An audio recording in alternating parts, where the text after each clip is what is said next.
오늘 주시는 하나님의 말씀은 마태복음 5장 31절에서 32절까지의 말씀입니다. 제가 봉독해 드리겠습니다.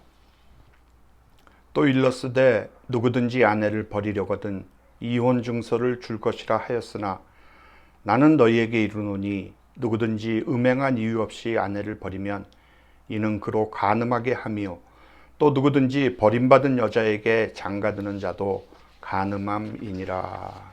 아멘. 할렐루야. 저는 오늘 이혼에 대한 가르침이라는 주님의 말씀으로 함께 은혜를 나누겠습니다. 우리가 세상에 나와서 죽을 때까지 한 7, 80년 동안 생을 사는 동안에 우리가 만나고 헤어지는 사람의 수가 모두 얼마나 될까요? 아무도 계산해 본 일은 없겠지만 아마 대단할 것이라고 그렇게 생각을 합니다. 근데 그 대부분의 만남 가운데에서 어떤 만남은 마치 스쳐 지나가는 바람처럼 그렇게 의미 없이 그저 사라질 수도 있는 만남이 있고, 또 어떤 만남은 나의 한 생을 완전히 바꾸어 놓는, 세상에서 흔히 쓰는 말로 숙명적인 만남이 될 수도 있습니다.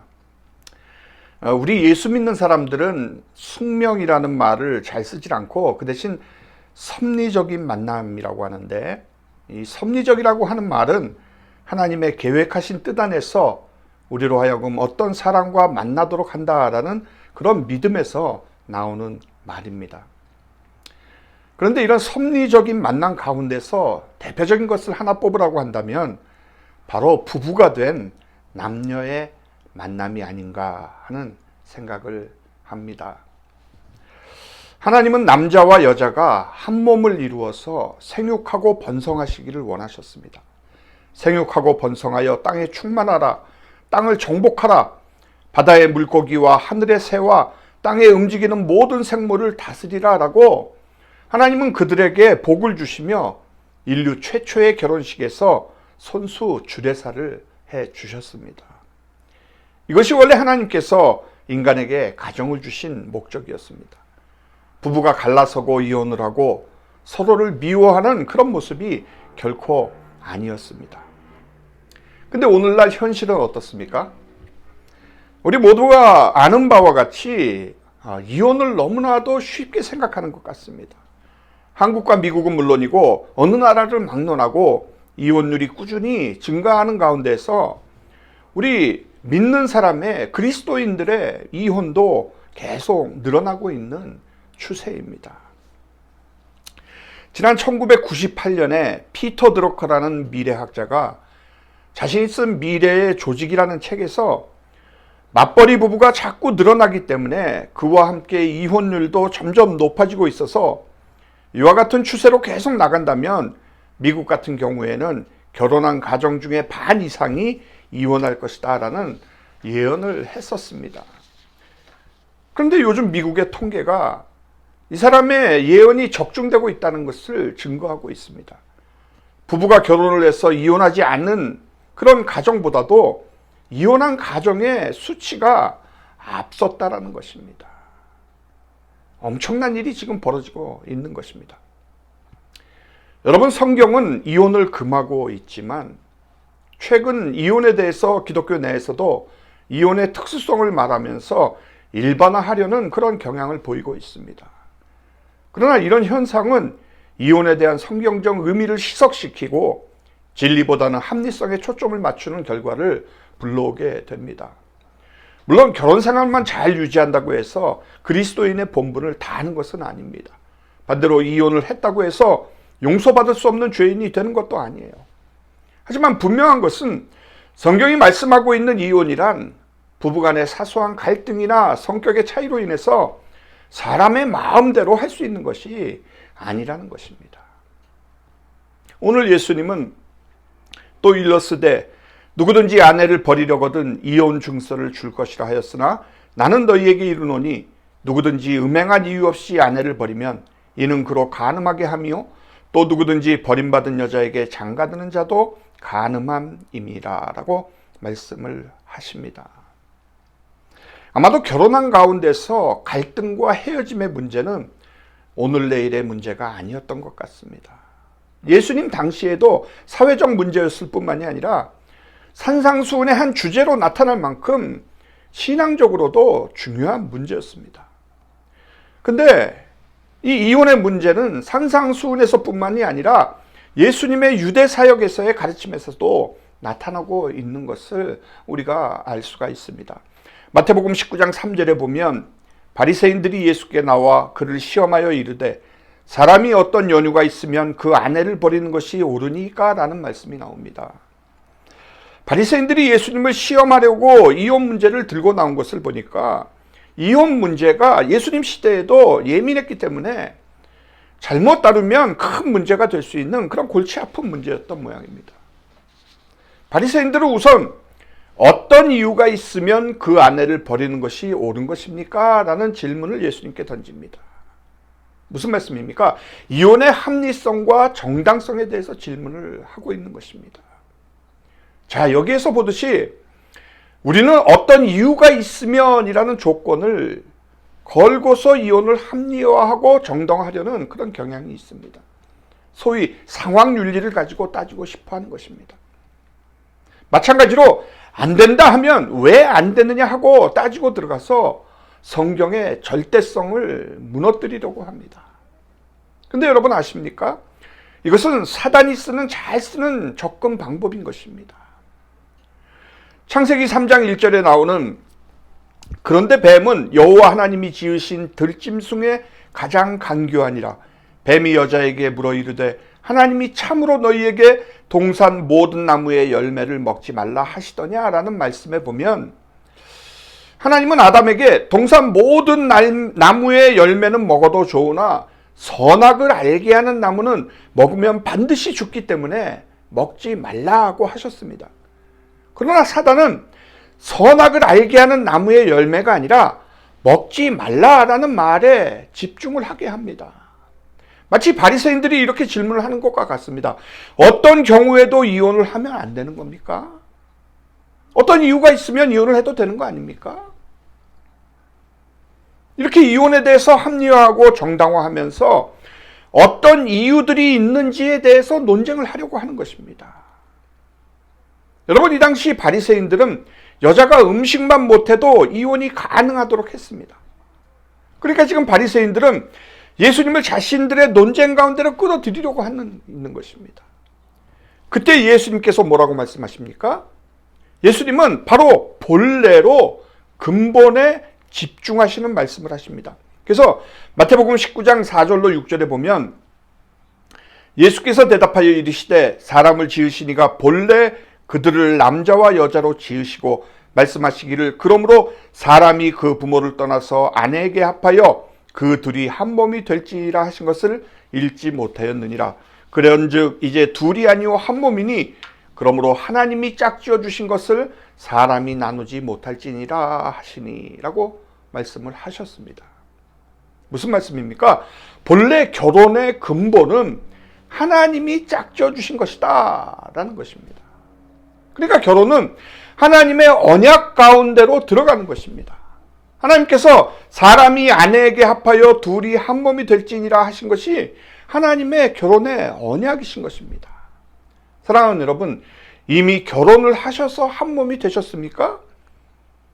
그렇다면 하나님의 언약 가운데로 들어가신 것이기에 하나님이 짝지어 주신 것입니다. 물론 하나님의 언약 가운데로 들어가시기 전에 고민도 많이 하고 기도도 많이 하셔야 합니다. 그러나 한번 하나님의 언약 가운데로 들어가면 그때부터는 이 사람이 하나님이 정해주신 짝이 맞을까라고 고민을 하면 안 된다는 것입니다. 왜요? 하나님의 언약 가운데로 들어가면 하나님이 짝지어 주신 것이기 때문입니다. 그러므로 우리의 생각대로, 우리의 논리대로 함부로 이혼을 해서는 안 된다는 것입니다. 우리의 논리와 하나님의 논리는 다르기 때문에 하나님의 논리에 따르면 이혼은 본래 근본적으로 안 되는 것입니다. 원래가 안 된다는 거예요. 이혼하는 것은 하나님이 짝지어 주신 것을 사람이 나누는 것이 되기 때문이라는 것이죠. 하나님께서는 분명히 이렇게 말씀하셨습니다. 이스라엘의 하나님 여호와가 이르노니 나는 이혼하는 것과 옷으로 학대를 가리는 자를 미워하노라. 만군의 여호와의 말이니라. 그러므로 너희 심령을 삼가 지켜 거짓을 행하지 말지니라. 자, 그러자 바리새인들이 모세의 율법을 들고 나옵니다. 이 바리새인들의 주장은 신명기 24장 1절로 2절의 말씀에 근거를 두고 있는데, 사람이 아내를 맞이하여 데려온 후에 그에게 수치되는 일이 있음을 발견하고 그를 기뻐하지 아니하면 이혼 증서를 써서 그의 손에 주고 그를 자기 집에서 내보낼 것이요 그 여자는 그의 집에서 나가서 다른 사람의 아내가 되려니와. 여러분, 이혼을 하고 싶은 사람들은 이 하나님의 말씀을 구세주처럼 반겼습니다. 왜 그렇습니까? 수치되는 일에 대한 해석을 자기 마음대로 갖춰 붙었기 때문에 그렇습니다. 그리고 그를 기뻐하지 아니하면이라는 말대로 내가 너를 기뻐하지 않으니까 이혼하자라고 이렇게 하나님의 말씀을 자기들 입장에 맞춰서 적용을 했습니다. 그러니까 요즘 이혼의 사유처럼 서로 성격이 맞지 않아서라는 이혼을 들어서 합의 이혼을 하는 것처럼 그렇게 말입니다. 내가 이대로는 당신하고는 도저히 행복할 수가 없다라고 이혼을 하는 것입니다. 이에 대해서 예수님께서는 다시 본래를 말씀하십니다. 마태복음 19장 8절에 보면 예수께서 이르시되 모세가 너희 마음의 완악함 때문에 아내 버림을 허락하였거니와 본래는 그렇지 아니하니라. 너희 마음의 완악함 때문에 이혼이 허락된 것인데 그러나 본래는 그렇지 않다라는 것이다 라고 이렇게 말씀하신 것입니다. 그러면서 예수님께서는 신명기 24장 1절에 수치되는 일을 음행으로 못을 박습니다. 내가 너희에게 말하노니 누구든지 음행한 이유 외에 아내를 버리고 다른 데 장가드는 자는 간음함이니라. 그러니까 신명기 24장 1절에 나오는 그 말씀을 예수님의 풀이대로 해석을 하자면 서로가 결혼을 해서 하나님의 언약 가운데로 함께 나갔는데 음행한 일이 있는 것을 알게 됐습니다. 그래서 그 일 때문에 도저히 못 견디고 그를 받아줄 수가 없으면 이혼 증서를 써서 다른 사람과 결혼할 수 있도록 해주라는 거예요. 무슨 말씀입니까? 상대로 하여금 살 수 있도록 길을 열어주라는 것입니다. 그리고 본인은 하나님의 언약을 어긴 것이 아니기 때문에 다시 결혼을 해도 간음한 것이 아니라는 것입니다. 근데 그런 것이 아닌 하나님의 언약을 내가 깨고 다시 결혼을 하게 되면 나는 간음한 사람이 되는 것이다 라는 거죠. 여러분, 하나님의 말씀이 내 정욕과 내 죄를 위해서 사용되었어야 되겠습니까?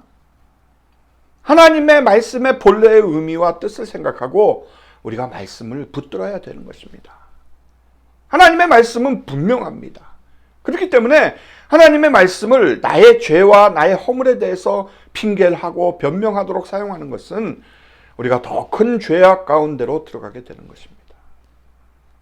자, 그러나 우리 예수님께서는 그렇다고 해서 그런 실수와 허물이 있는 사람들을 정죄하지 않으십니다.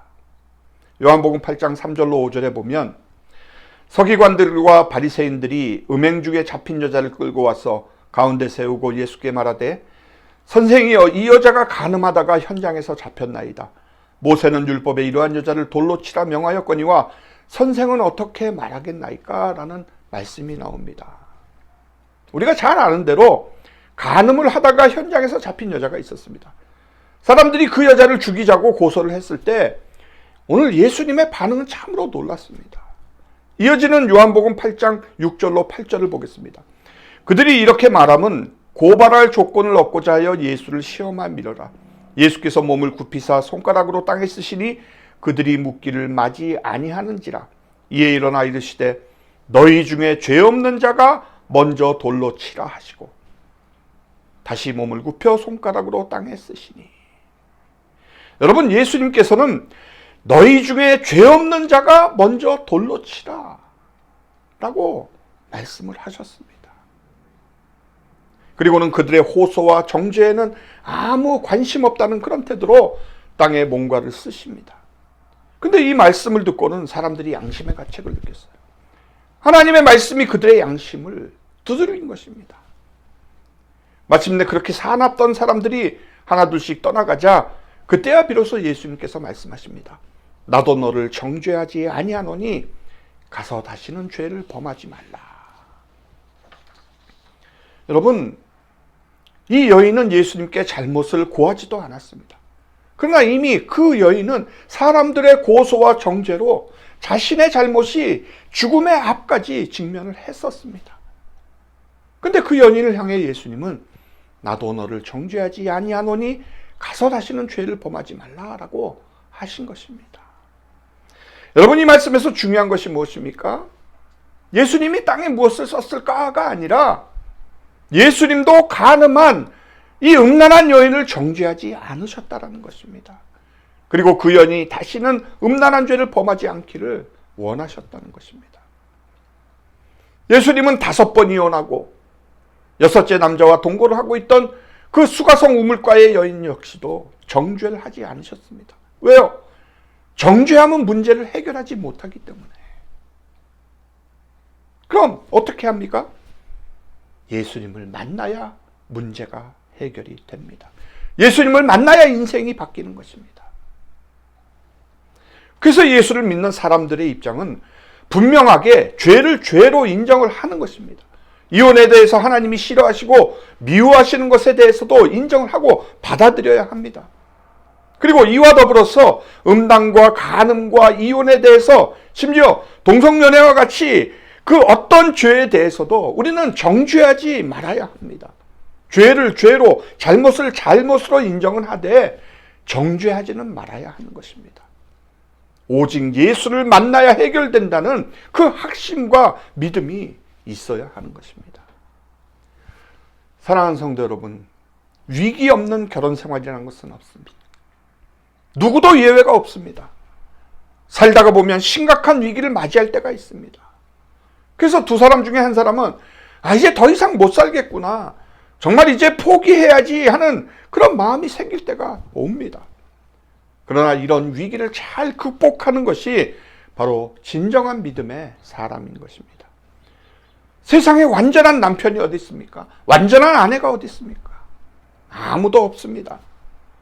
게다가 우리는 불완전한 사람끼리 만나서 한평생을 사는 것입니다. 만났다고 완전해집니까? 아닙니다. 불완전한 사람들이 평생을 팔짱을 끼고 함께 불완전한 그 모습대로 걸어가는 것이 바로 인생인 것입니다. 그러므로 자기가 불완전하면서 남에게 완전을 요구하는 것은 자기 모순이고, 자기도 남에게 만족을 주지 못하면서 상대방에게 무조건적으로 자기를 만족시키기를 기대하는 것, 이것은 이기주의 중에 극단인 것입니다. 그럴 수가 없어요. 그러므로 서로가 불완전한 것을 인정을 하고 수용을 하는 것이 가장 중요한 것입니다. 여러분, 이혼한 사람들을 조사를 했더니 이혼하고 나서 후회하지 않느냐고 물었을 때 후회한다는 사람들이 10 중에 8명입니다. 뛰쳐나오면 행복할 것 같죠? 천만에요. 그러므로 짝지어 주신 것을 사람이 나누지 못할지니라 라고 하신 이 하나님의 명령이 바로 우리를 위한 절대 조건이라는 것을 인정하시고 이 말씀대로 순종하는 우리 모두가 되시기를 주님의 이름으로 축복합니다.